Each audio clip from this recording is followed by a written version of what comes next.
call, we have Samantha. Samantha is the founder and the lead coach at Pursuit by Design. And she's had a successful 13-year run in customer experience and administration in different multinationals. She got her coaching certificate in March of 2017. And she has a BA in a Bachelor of Admin in Entrepreneurship from KEMU. She's a member of the International Coaching Federation, the Kenyan chapter, or ICF, which is the leading global organization that's dedicated to advancing the coaching profession through setting high standards, providing independent certification, and building a worldwide network of trained professional coaches. So basically what Samantha does is to steer confidence, to nurture confidence and steer people towards maximizing their full potential, to help people establish progress and accountability structures to support and achieve their goals, and to help people develop self-awareness that allows them to harness their competence for great positive impact on others, and of course maximize their own potential. Then we have also Lydia on the panel, and Lydia is a photographer. She's the founder of Shot by Alama. Shot by Alama is they do commercial product and corporate photography. It's a commercial product and corporate photography studio. She worked before as a content manager at Squad Digital, which is an ad agency that was part of the Scan Group. Then in December 2018, Lydia founded Shot by Alama, and she's worked with some really cool brands like Domino's Pizza, Qual for Hunter's Gold, FRM, EA for Cicero. I hope I'm saying it right, Lydia. Cicero, yeah, right? it's Cicero. Cicero Brandy. And the Crowing Cock Organic Farm for Koi's hot sauces. So Lydia has, she studied BCom and she majored in marketing, which is one of her big loves. Then I'm Lorraine. I am the founder and digital marketing lead at Qallan Marketing Agency. So I have a BSc in biochemistry and an MSc in project management from University of Liverpool. And yeah, my passion is in marketing, particularly digital marketing. I've worked with several local and global brands in a little over 20 countries in sub-Saharan Africa. And yeah, at the moment, my goal is really to help small businesses grow. And that's why we are here today. We have a few questions that we had some lined up from before the call, so we can just start with those as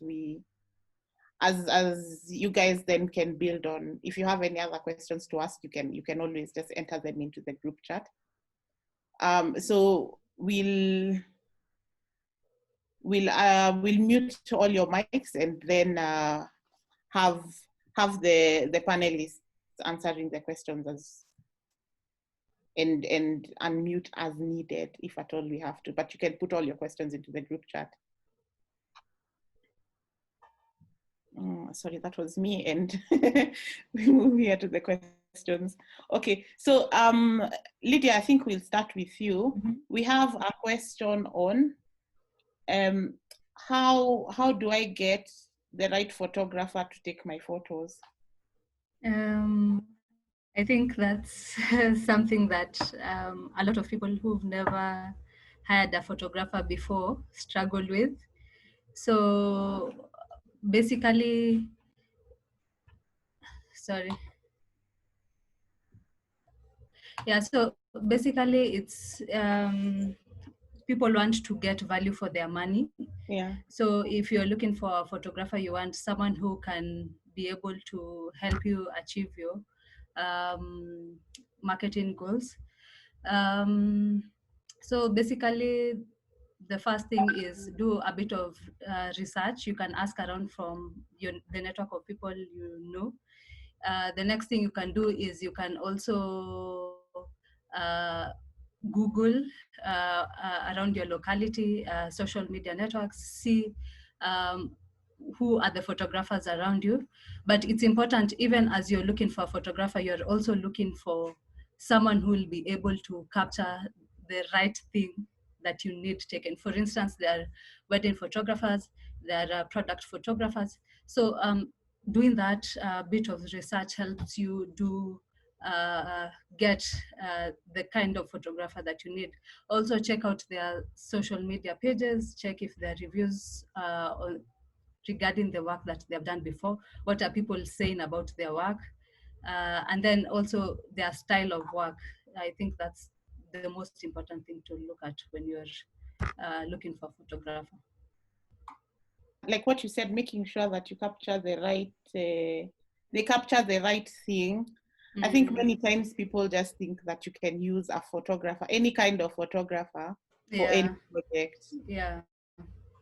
So there are people who specialize in wedding. They may not particularly be good in maybe product, and maybe a product photographer maybe specializes in product. They may not be very good at wedding. So it's important to check that. All right. Yeah. Thanks for that. So Samantha, we'll jump to you. How Right. can you create a work-life balance while working from home? Because it feels like now everything has just gelled into one thing. Yeah. Yeah.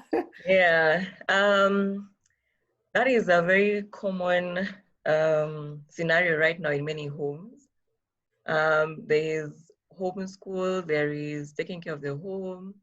People are using one space for different, instead of having, now the office has moved to home. So as opposed to maybe you were enjoying your space before, now you find you're 3 or 4 people trying to maximize one small space or trying to divide yourself, how you're going to utilize the space. So it can be quite overwhelming to just have to create that balance of not just the environment of the work environment, but also how do you divide all these roles that you may find yourself having to do. And one thing that really helps is having a simple schedule. It doesn't have to be anything big, but just a routine, a very simple routine that you can use and that you can keep changing. So for example, waking up at a specific time, having your breakfast, taking a shower, by the way, that one, because otherwise people are skipping it and just, going on with the day in their PJs. But that really helps. If you take a shower, you feel alive. You're like, okay, I'm ready for the day. And then just remembering to have things like your breaks or your lunch, because people can either work through those breaks, and before you know it, it's 7 o'clock and you've not had even water to drink. So it's important to just create a very simple routine that one can follow. And secondly, it's just having the power of choice. Like there's a lot of things that you need to make a decision on. And so just learning what to choose and to be okay not to choose something as well. So like if you have, your business and you have the kids who need attention, it is okay to decide which one I'm going to choose first. There is no right or wrong, but you have the power to make a choice with whatever the circumstance is in the home. And I think that is very freeing, because then you won't try and do everything in the few hours that you have. And then the third thing is look for support. Ask for help. Any little amount of help will go a very long way. So ask for help. If you're running a business, what kind of tools can you use online that can help you simplify your work? What kind of conversations can you have with different people in your industry to help you navigate? If it's about the kids, who else can you talk to, other parents, and just see how are they doing it. So just Yeah. look for support and resources. And the fourth thing, give yourself grace. Like, don't be too hard on yourself. If you didn't accomplish something today, that is fine. Tomorrow, it's a new day. We're in a situation where no one knows about tomorrow. So no one has done this before. So just take it easy. Tomorrow, do something different and see what works for you. Yeah, that's all I can say for now.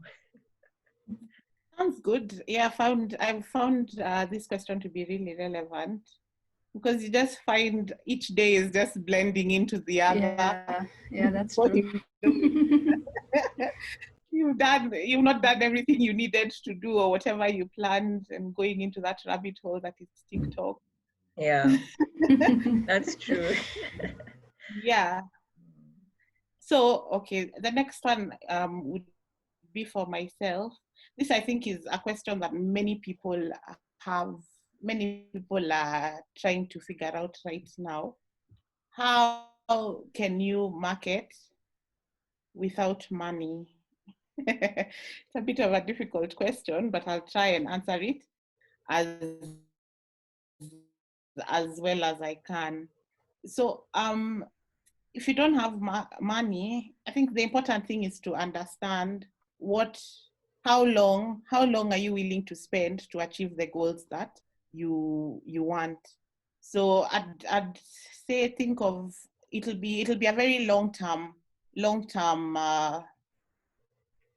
process, trying to get the kind of results that people would be getting in days if they had marketed with money. Would be a really long process. But you can take advantage of communities and groups. So there are Facebook groups, Facebook communities. You can go join something like Entrepreneurs KE or something like that. You can also use word of mouth incentives. So if people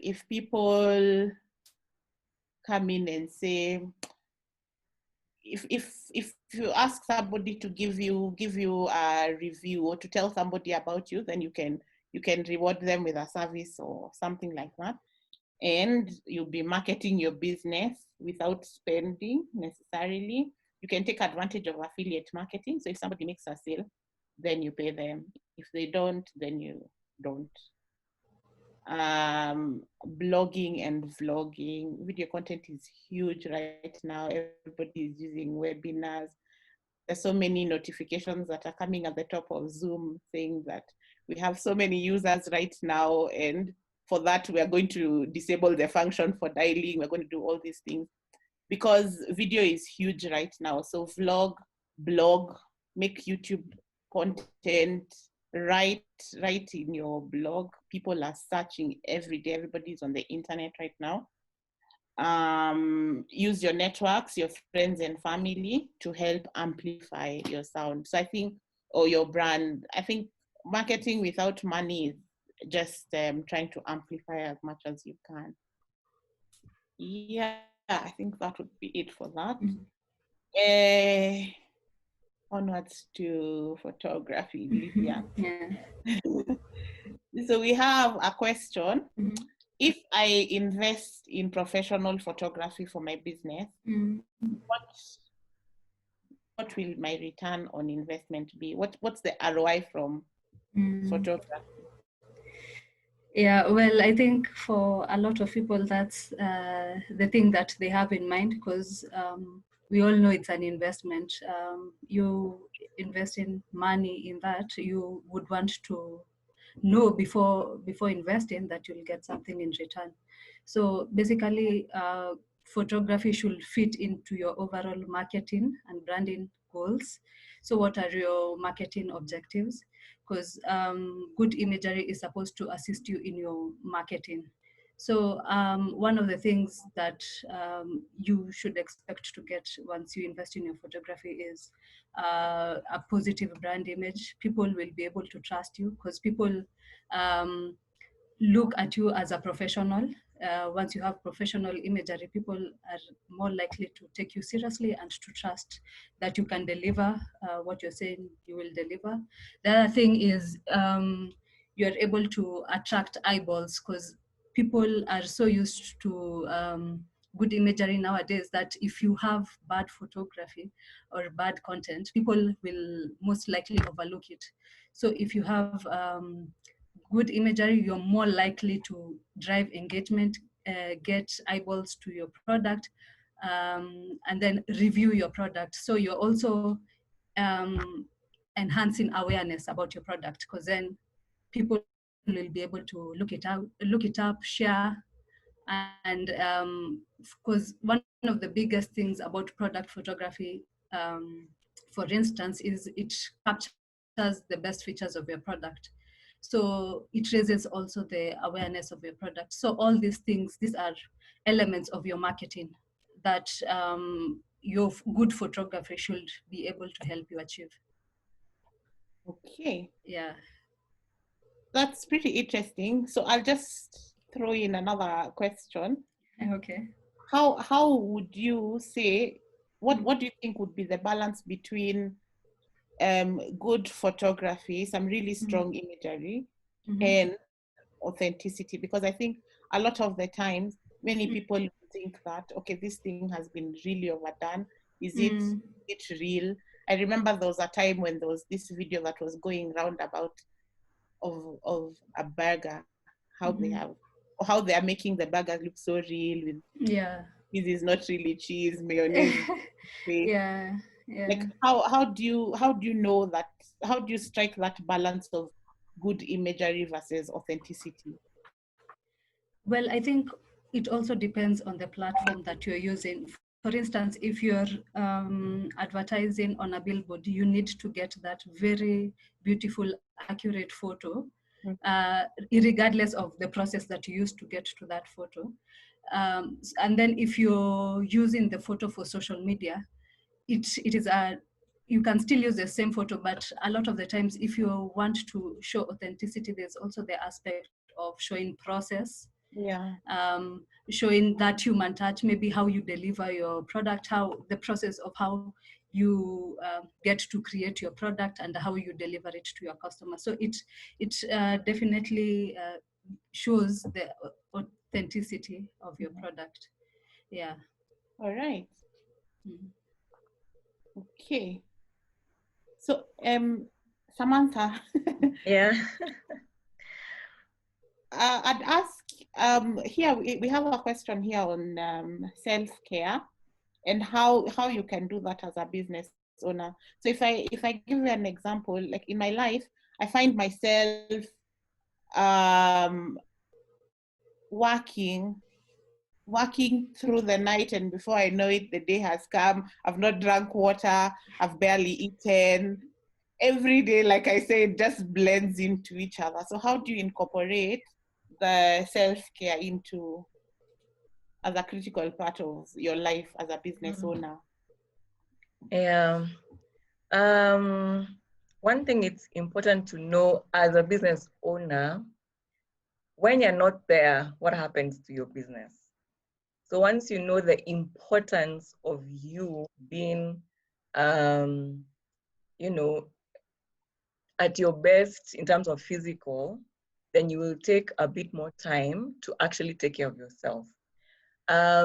It's important because if you don't take care of yourself, then it affects how you make your decisions, your workflow. It kind of like overlaps. So you are, think of it like a candle. So you can either burn the candle within a night, it will be very bright and it will burn out and there'll be nothing left. Or you can burn the candle slowly, which will give you more days, but they'll still be light. So it's the same thing as a business owner. You are the light of your business. So do you want to completely burn out and then there's nothing left after 1 month? You are done, especially in this, crisis currently that we're in. We see things just overlapping and you can't quite tell or demarcate where things are. So it's important to be very conscious of what you are doing as an individual. So having, deciding I'm going to wake up at this time, I'm going to have time blocks within maybe morning hours, 3 hours I'll take to work on a certain project. I'll take a number of minutes to do exercise, I'll make sure I'll have my water there to, constantly take it. It's so important to do it intentionally. It's almost like you have to train your mind to actually remember to do these things. Yeah, so because it affects your deliverables. You will be able to work on that project, probably at the expense of others. The others, you'll not put in as much effort as you would have liked, because now you're too tired to even put in time. So I really think it's really important to just recognize that you as a business owner, you are the one driving the vision of the business. If you're not there, then what happens? So always that reminder of what will happen. Is there somebody who can continue, or will my business just die on its own because I'm not able to direct it? Yeah, so the why is very critical, which will help you put in measures to actually be conscious and take care of yourself. Absolutely. Just to, I think you've mentioned something very important, especially about the time blocks, because I've realized I'm finding that I'm working so many hours without realizing it.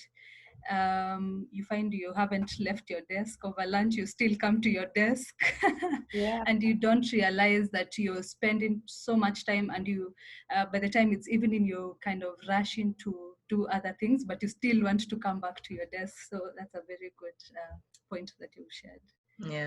Yeah, that structure I think is very important. It's what the office brings, being able to go to the office and come back. So now as a business owner, you have to implement it yourself, or you forget to drink water. And with that, leading by example.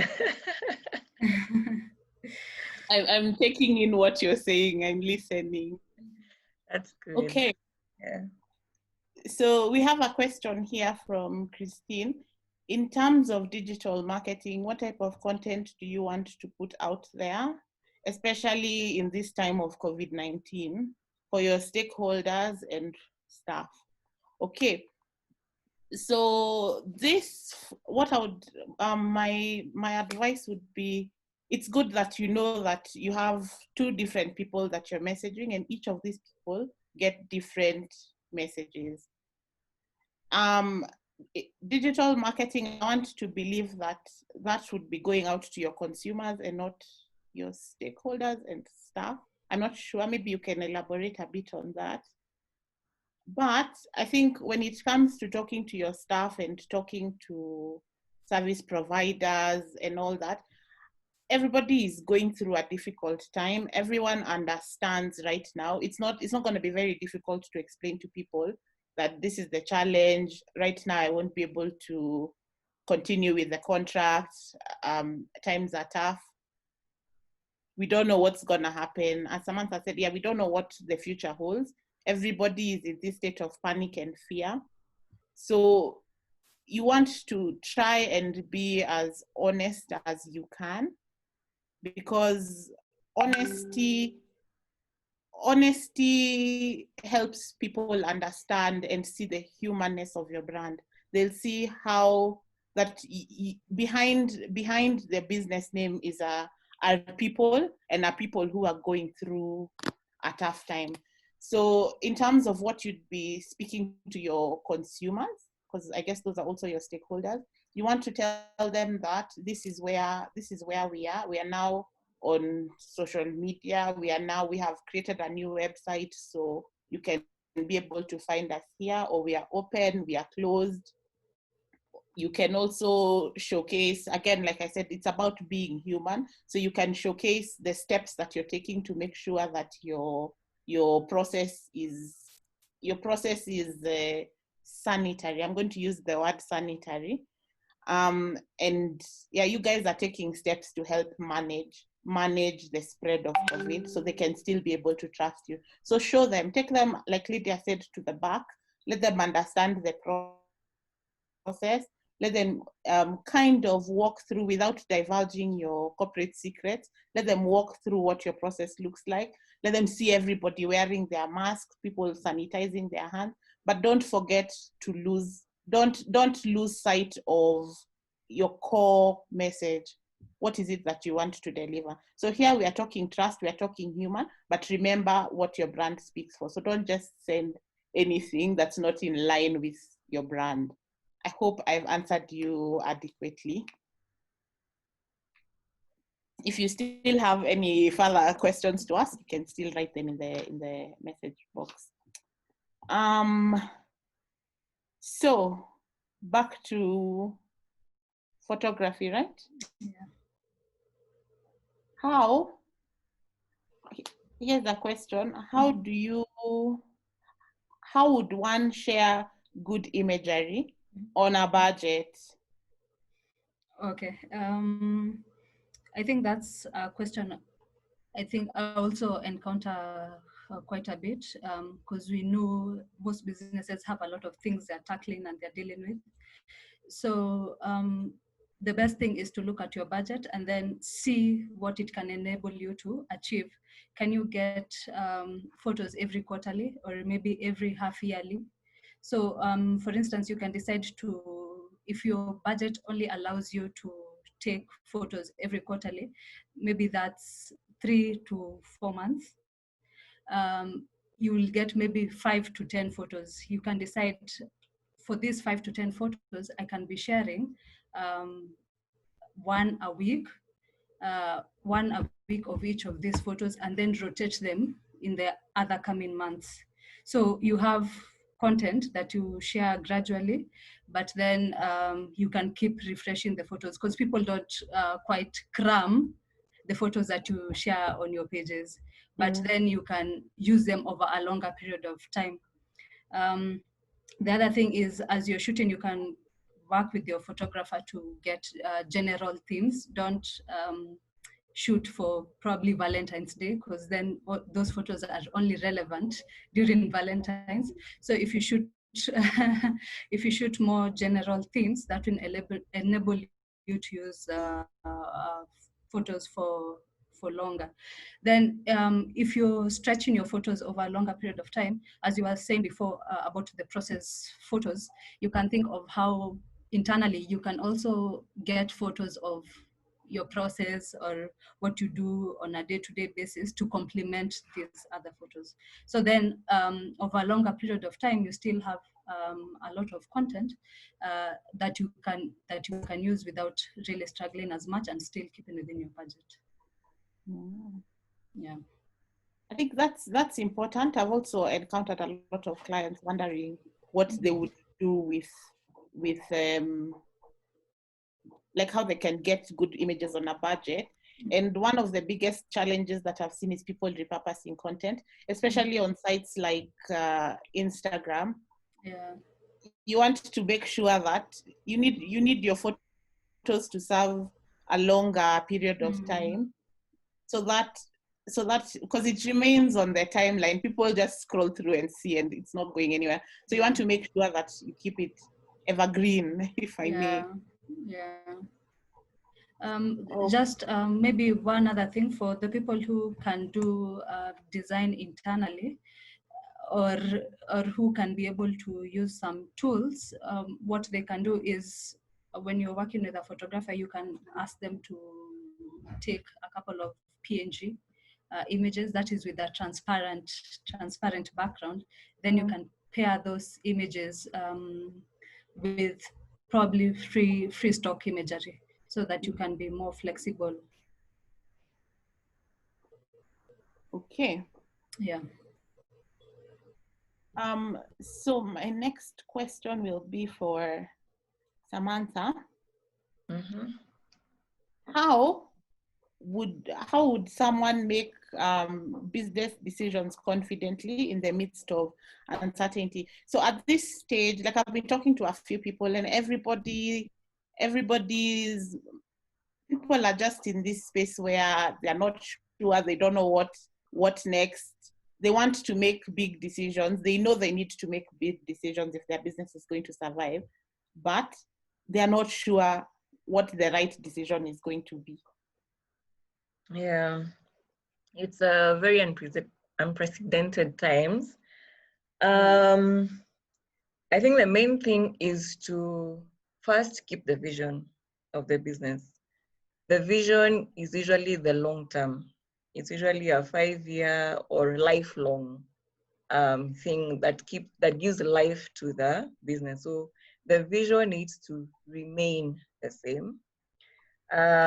What will change would probably be the objectives and the goals, because then you just need to change how are you going to, this is the vision, but given this crisis right now, how can we still operate and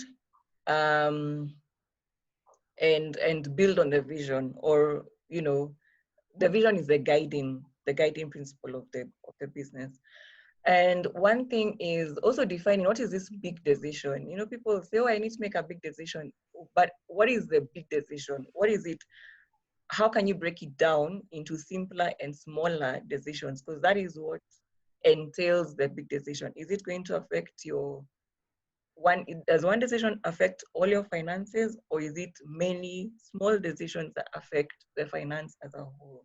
So it's looking at the bigger picture, but in bite-sized pieces, like a jigsaw puzzle. So you break it apart and you're like, okay, I have this issue I need to deal with. How can I break it down? And one thing to consider is, because of the uncertainty, your current plans are probably null and void for many people, because things operate in a normal environment. So now they're almost null and void, but they can be salvaged. So it's taking, okay, the goal was I was to serve this number of customers. Can I still do that? And if so, how? What can I change? So you see, you're not changing the vision, you're still serving your customers. It's just the how that is going to change. And looking at what you have available right now, what resources, we have so many things that are giving us, they're both opportunities and also, things that hinder us in terms of time movement from one county to another, such things, restrictions that we currently have that we didn't foresee. So it is really trying to, yes, this is the threat that we currently have, but how can I change that into an opportunity? Or what can I work with what I have right now?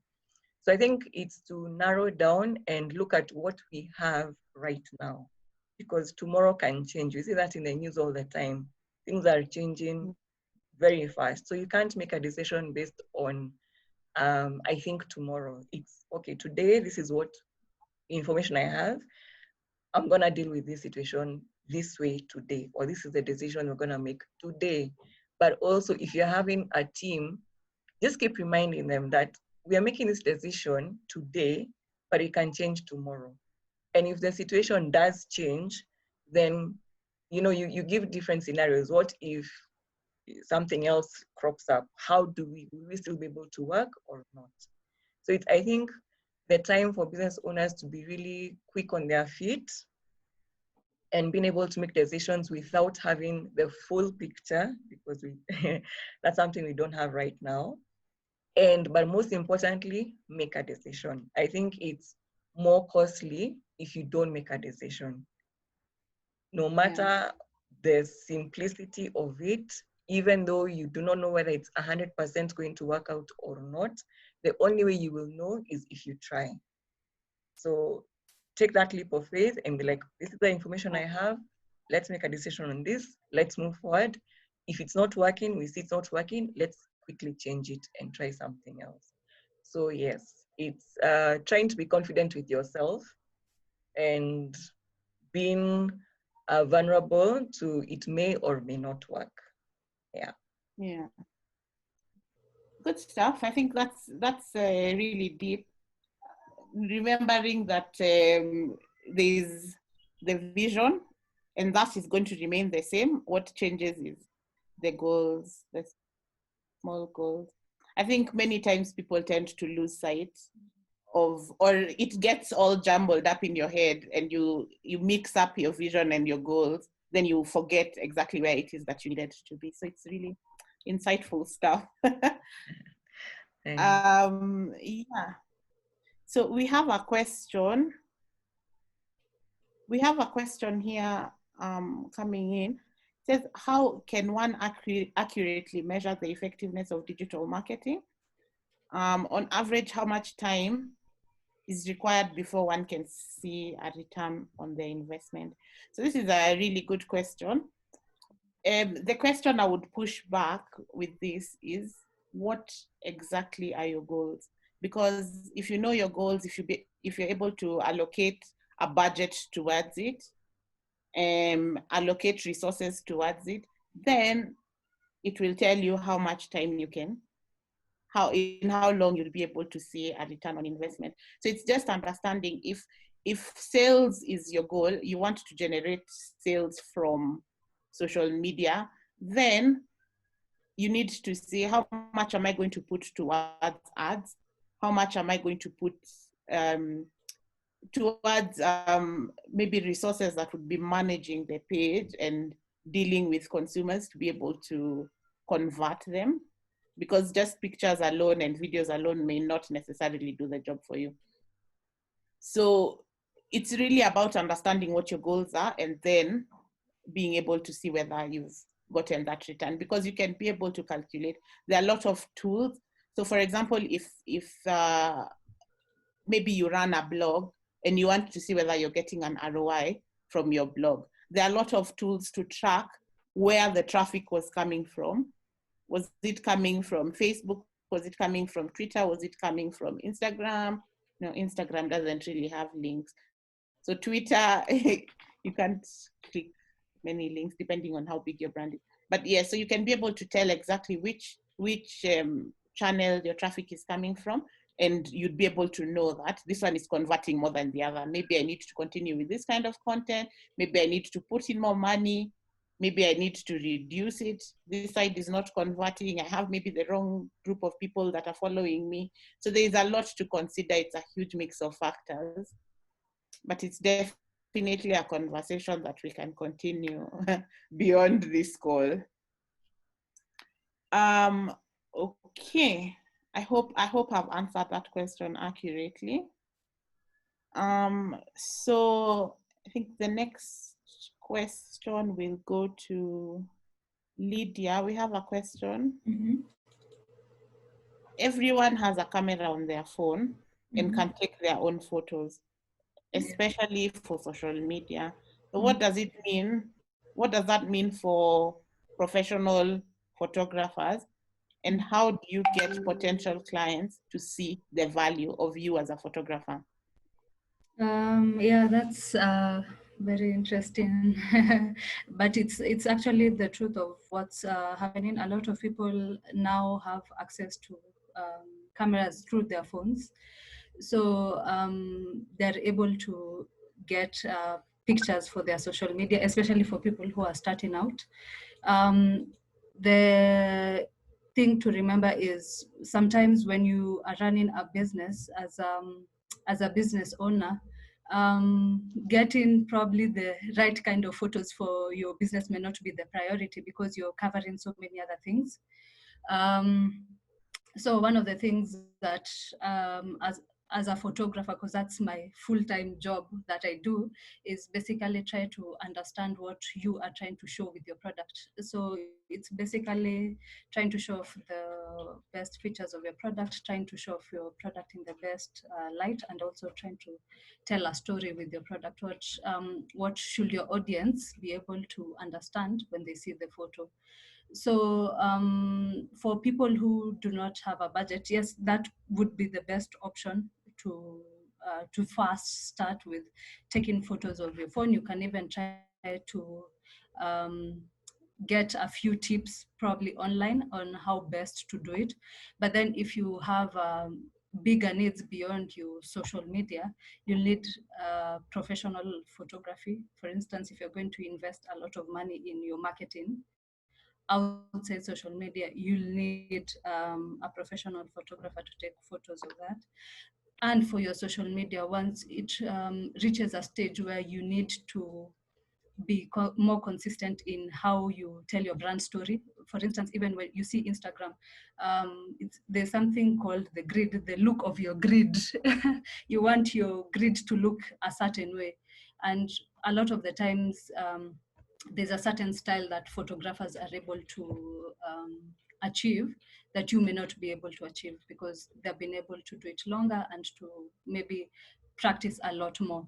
So those are the things that I talk to a client, or I basically share with a client. But the biggest thing is how do the photos tell their brand story and how do they captivate their audience? I think that is the biggest thing because that's what they're trying to do via social media. Yeah, absolutely. It all boils down to what their goals are and Yeah. exactly what they need to communicate. Yeah. All right, we have, I think, like 10 more minutes on the call. But our next question is for Samantha.